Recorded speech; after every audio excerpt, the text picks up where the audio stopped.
Yes, sir. Would that be consistent with someone trying to get rid of something that they don't want the police to find? Could be, yes.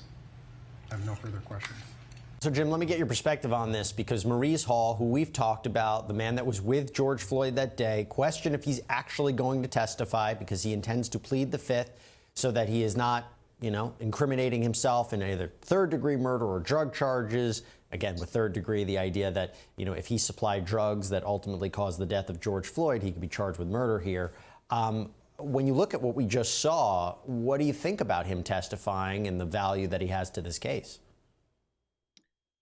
Well, the defense wants a distraction. They want to distract away from the important points at hand. So, but it's really on an uncontested matter. No one's contesting that the police did not have a right to arrest George Floyd. Questionable, okay, it's a counterfeit bill, $20. Do you need to bring this much force for that type of crime? But under the law, they had the right to arrest him.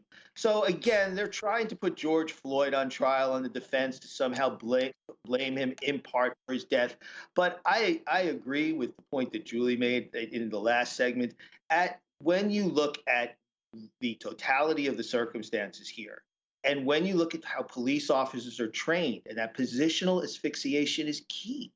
You do not lay someone prone on their stomach, and the prosecution has to keep the action in the courtroom focused on the actions of the police officers, while the defense is trying to place it elsewhere. And ultimately, we'll see whether that's successful or not.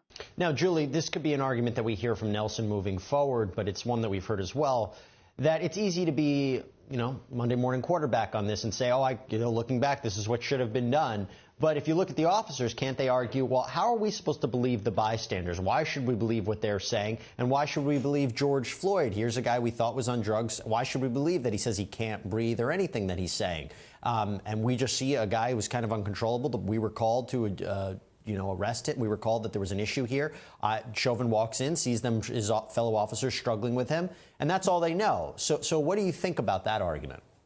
So I think the reason that you believe him is because he actually stopped breathing. You're right. When